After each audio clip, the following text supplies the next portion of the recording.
এই পৃথিবীর সৃষ্টির আগে আগে জানতে হবে এই পৃথিবীর সৃষ্টির আগে আল্লাহ পাক দুনিয়াতে কি সৃষ্টি করেছেন। এই পৃথিবী সৃষ্টির আগে আল্লাহ পাক রব্বুল আলামিন দুনিয়ার ভিতরে জিন জাতি সৃষ্টি করেছিলেন। জিন জাতি সৃষ্টি করার পরে এরপর আল্লাহ পাক তাদেরকে প্রতিনিধি দিয়ে দিলেন, এইরকম তারা বসবাস করতে হলো। কিন্তু তারা মারামারি কাটাকাটি, প্রতিদিন ঝগড়া বিপদ, এর মারামারি, এই মারামারি, এই বিচার, এই সারাশি ইত্যাদি দুনিয়াটা একেবারে জর্জরিত করে পেয়েছিল। তখন আল্লাহ পাক রব্বুল আলামিন ফেরেশতাদেরকে বললেন, যাও এই জাতিকে আমি আর সহ্য করতে পারতেছি না, যাও এই জাতিকে ধ্বংস করে দাও। ফেরেশতারা আল্লাহর হুকুমে এই জাতিকে ধ্বংস করে দিল।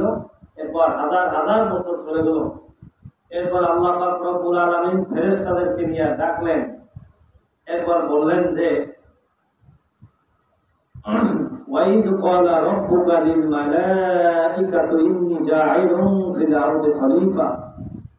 আল্লাহ পাক রব্বুল আলামিন বলেন, হে ফেরেশতারা, আমি পৃথিবীতে একজন খলিফা সৃষ্টি করতে চাই, খলিফা বানাতে চাই। আমার একজন প্রতিনিধি আমি তৈরি করতে চাই পৃথিবীর ভিতরে। আল্লাহ পাকের কোনো পারমিশনের দরকার নাই, কিন্তু তারপর ফেরেশতাদের মতামত চাইছেন। দেখি ফেরেশতারা কি বলেন। আল্লাহ পাক রব্বুল আলামিন বলে, ওয়াইজা ক্বালা, আর যখন রব্বুকা লিল মালাইকাতু, নবী যখন আপনার রব ইচ্ছা করছে, আশা পোষণ করছে, ইন্নী জাঈলুন ফিল আরদি খলিফা, তিনি পৃথিবীতে প্রতিনিধি বানাতে চান। দেখুন, আমরা আমাদের দেশে কতগুলো ভুল কথা হয়ে গেছে। আমাদের দেশে খলিফা শব্দের অর্থ হলো প্রতিনিধি বা উত্তরসূরি। পয়গাম পাঠায় যিনি, তাকে বলা হয় খলিফা বলা হয়, প্রতিনিধি স্থলাভিষিক্ত যাকে বলা হয়। আমাদের দেশে দেখবেন যারা জামা কাপড় সেলাই করে তাদেরকে কি বলে? খলিফা বলে। অথচ শব্দটা কি তাদের সাথে নয়। এই কুখ্যাত ইংরেজ জাতি এই শব্দগুলো প্রচলন করে গেছে, শব্দগুলো বিকৃত করে গেছেন। কোরআনকে বিকৃত করার জন্য তারা হাজার হাজার বছর গবেষণা করছেন যে কোরআনের শব্দগুলো কিভাবে বিকৃত করা যায়। যারা জামা কাপড় সেলাই করে তাদেরকে বলা হয় কি? দর্জি। কি বলা হয়? দর্জি। কেন খলিফা বলেন?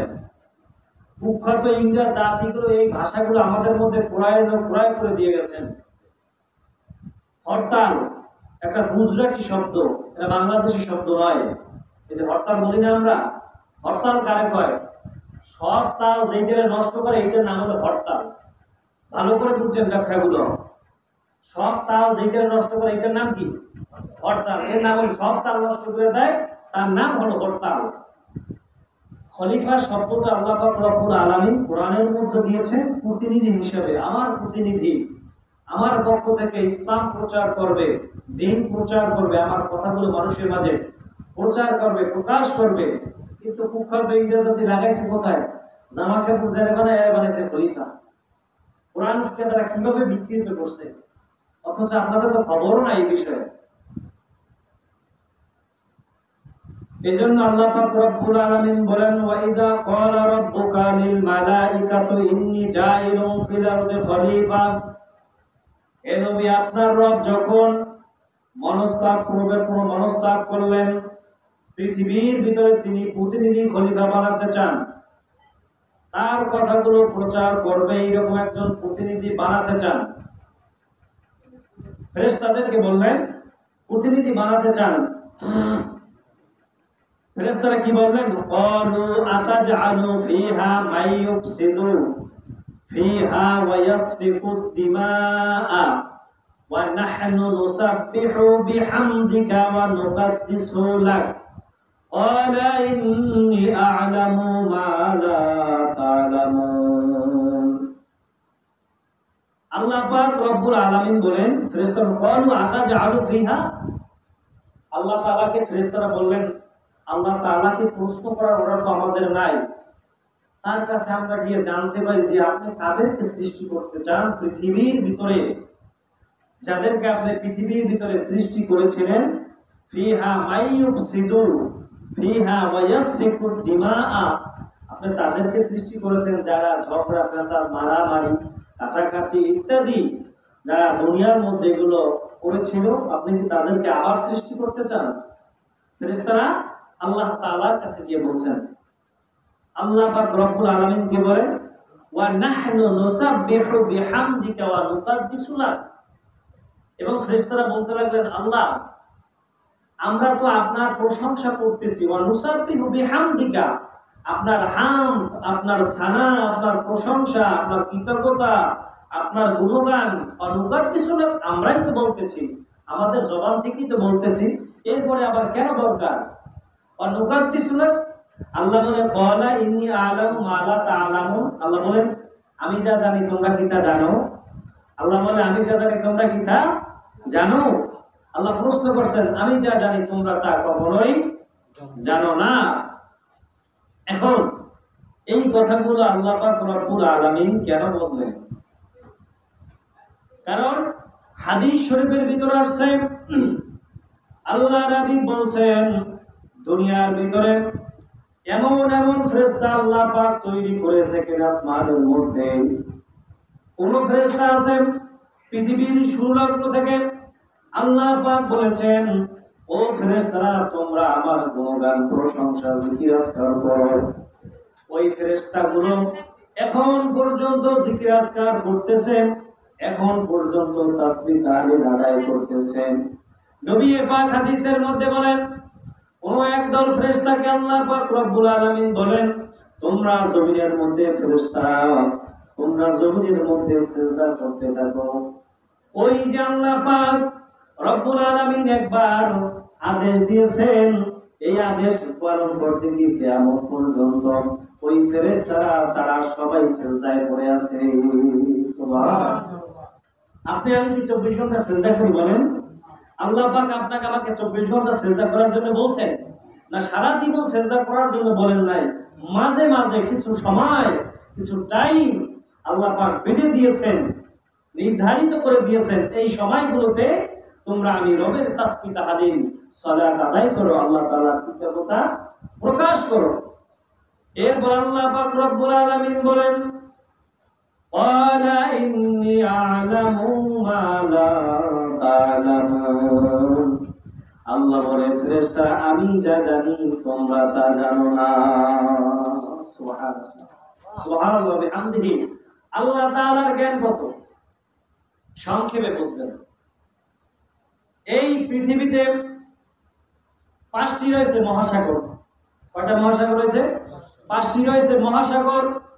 হাদিস শরীফের মধ্যে এসেছে আল্লাহ পাক রব্বুল আলামিন আসমানে এবং জমিন মিলাইয়া প্রায় 100-র অধিক পরিমাণের সাগর বাহারুন মানে সমুদ্র তৈরি করেছেন। আসমানের ভিতরে সমুদ্র আছে এর চেয়ে অনেক বড়। আল্লাহ পাক বলেন এই যে সমুদ্রগুলো আমি সৃষ্টি করেছি, এই সমুদ্রের ভিতরে যদি একটা সুই যদি ফালানো হয়, এই সুইয়ের ভিতরে যতটুকু পানি আসবে এই পরিমাণ জ্ঞান আমি দুনিয়ার মানুষকে দিয়েছি, আর বাকি জ্ঞানগুলো আমি আল্লাহ তাআলার কাছে জমা রেখেছি। আর আল্লাহ তাআলার জ্ঞানের কোনো সীমাও নাই, অসীম। তার জ্ঞানের কোনো সীমা নাই, সংখ্যা নাই। এই জন্য নবীজি বলেছেন, আল্লাহ পাক রব্বুল আলামিন বলেছেন লা তো আল্লাহ রাসূল বলেছেন লা তুআদা মাখলুকিন ফি মাসিয়াতিল খালিক। দুনিয়ার মানুষকে আল্লাহ তাআলাকে বেজার করে দুনিয়ার মানুষের কথা মানা হলো হারাম। আল্লাহ তাআলাকে বেজার করিয়া দুনিয়ার মানুষের কথা মানা কি হারাম। মা যদি বলে এই কাজ তোমার করতে হবে গুনার কাজ, তখন আপনার উপর শরীয়তের আইন হয়ে যাবে, আপনার মা বাবার কথা শোনা যাবে না। সম্মানিত হাজিরিন, আল্লাহ পাক বলেন ক্বালা ইন্নী আ'লামু মা লা তা'লামুন, আমি যা জানি তোমরা তা জানো না। এরপর আল্লাহ পাক বলেন ওয়া আল্লামা আদামাল আসমাআ কুল্লাহা সুম্মা আরাদাহুম আলাল মালাইকাতি ফাকালা আনবিউনি بأسماء هؤلاء إن كنتم صادقين وعلم آدم الأسماء এরপর আল্লাহ পাক বলেন এ ফেরেশতারা তোমরা সবাই আদমকে সিজদা করো কারে সিজদা করতে বলছে আদমকে সিজদা করো এখন এখানে প্রশ্ন আছে আদমকে কেন সিজদা করা হবে সবাই ফেরেশতারা আদমকে সিজদা করলো কথা সামনে আসতেছে ওয়াল্লামা আদম আল আসমা আল্লাহ পাক রব্বুল আলামিন আদম আলাইহিস সালামকে কেন সিজদা করবে বিভিন্ন কিছুর নাম শিক্ষা দিলেন তাফসীরে রুহুল মানিতে আল্লামা আলুসী রাহিমাহুল্লাহ তিনি লিখেছেন এই যে দুনিয়ার ভিতরে যত জিনিস কিয়ামত পর্যন্ত আসবে তিনি লিখেছেন সমস্ত কিছুর জ্ঞান হযরত আদম আলাইহিস সালামকে আল্লাহ পাক রব্বুল আলামিন শিক্ষা দিয়েছে এখন তো টেলিফোন টেলিভিশন ফ্যাক্স ইত্যাদি ইন্টারনেট এই সমস্ত জ্ঞান হযরত আদম আলাইহিস সালামকে আল্লাহ পাক রব্বুল আলামিন শিক্ষা দিয়েছেন ওয়া আল্লামা আদম আল আসমাআ কুল্লাহা সুম্মা আরাদাহুম আলাল মালাইকাতি কিন্তু ফেরেশতাদেরকে জিনিসগুলো সামনে হাজির করার পর বলল যে এই জিনিসগুলোর নাম তোমরা বলো কিন্তু তারা কেউ সেই নামগুলো বলতে পারে নাই কেন পারে নাই ফাকালা আম্বিউনি বিআসমাই হাউলাই ইন কুনতুম সাদিকিন কারণ আল্লাহ পাক ফেরেশতাদেরকে সেগুলো জানায় নাই শিক্ষা দেয় নাই আদম আলাইহিস সালাম একে একে সবার নাম বলতে লাগলেন সমস্ত ফেরেশতাদের নাম বলতে লাগলেন জিবরাইল মিকাইল ইসরাফিল আজরাইল হারুন মারুত কিরামান কাতিবিন এইভাবে মালিক ফেরেশতা বিভিন্ন ফেরেশতাদের নাম আল্লাহ পাক আদম আলাইহিস সালাম বলতে লাগলেন এরপর সবাই দেখলো না আসলেই তো আদমের জ্ঞান অনেক বেশি এখন এখানে প্রশ্ন আসে একটা যে মাটির আদমকে কেন আল্লাহ পাক রব্বুল আলামিন সিজদা করার জন্য বলেছেন কারণ আদম আলাইহিস সালামকে আল্লাহ পাক রব্বুল আলামিন যেই কিতাব দিয়েছিলেন সেই সহিফা কিতাবের জ্ঞান তার ভিতরে ছিল সুবহানাল্লাহ বলেন তার ভিতরে আসমানের কিতাবের জ্ঞানগুলো ছিল তার ভিতরে যে রূহটা ছিল রূহটা তো মাটির তৈরি নয় রূহটা হলো নূরের তৈরি বা এইরকম কিছু আসমানের জ্ঞান শিক্ষা দিয়েছে আদম আলাইহিস সালামকে এই জন্য ফেরেশতারা নূরের তৈরি এই জন্য নূরকে সিজদা করেছে সুবহানাল্লাহ বলেন আসলে মাটিকে সিজদা করা প্রশ্নই তো আসে না নূর হয়ে কেন মাটিকে সিজদা করবে কারণ আল্লাহ পাক রব্বুল আদম আলাইহিস সালামকে যেই জ্ঞানগুলো শিক্ষা দিয়েছেন এগুলা দেখেন কোরআন হাদিসের এই যে কোরআন এটা হলো নূর এটাকে কি বলা হয় দেখতে দেখায় কালো আসলে নূর আসলে কি নূর রাসূলের হাদিস দেখতে দেখায় সাধারণ পৃষ্ঠা কালো কিন্তু আসলে এগুলা নূর এগুলো আসমানি কথা এইগুলো দুনিয়ার কোনো মানুষের কথা নয় এই জন্য আদম আলাইহিস সালামকে ওই ফেরেশতারা তারা সিজদা করেছে সুবহানাল্লাহ ফেরেশতারা বলতে লাগলেন আল্লাহ পাক বলেন কুনতুম সাদিকিন যদি তোমরা সত্যবাদী হও তাহলে তোমরা এই সব জিনিসের নাম বলো কিন্তু কেউ তো নাম বলতে পারলো না قالوا سبحانك لا علم لنا إلا ما علمتنا إنك أنت العليم الحكيم قالوا سبحانك আমরাই তো প্রশংসা করি লা ইলমা লানা আমাদেরকে যেই জ্ঞান শিখিয়ে দিয়েছেন ইল্লা মা আল্লামতানা এর বাইরে আমাদের কোনো জ্ঞান নাই ফেরেশতারা বলতেছে ক্বালু সুবহানাকা আমরা আপনার প্রশংসা পবিত্রতা গুণগান করতেছি আমাদেরকে যেই জ্ঞান শিক্ষা দিয়েছেন ইল্লা মা আল্লামতানা এর বাইরে আমাদের কোনো জ্ঞান নাই ইন্নাকা আনতাল আলিমুল হাকীম আল্লাহ আপনি হলেন সবার চেয়ে মহাজ্ঞানী সুবহানাল্লাহ বলেন এরপর আল্লাহ পাক বলেন ক্বালা ইয়া আদামু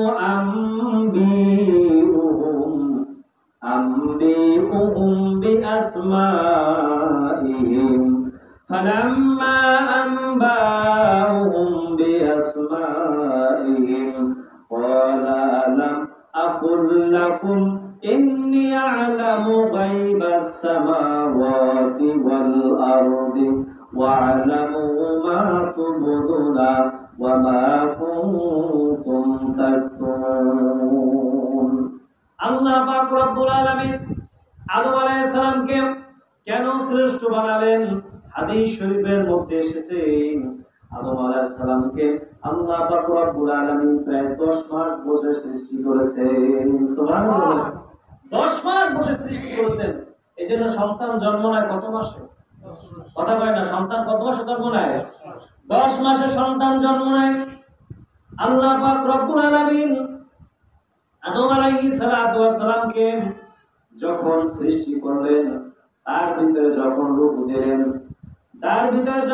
দিলেন, কারণ আদম আলাইহিস সালামকে মাটির মধ্যে গড়ে রইলেন। আদম আলাইহিস সালামকে রূহ দেওয়ার জন্য আল্লাহ পাক রব্বুল আলামিন কাদা পানিতে মিশ্রিত হযরত আদম আলাইহিস সালামকে যখন রূহ দিলেন, দেখেন রূহ এর ভিতরে থাকতে চায় না। আদম আলাইহিস সালামের ভিতরে রূহ থাকতে চায় না।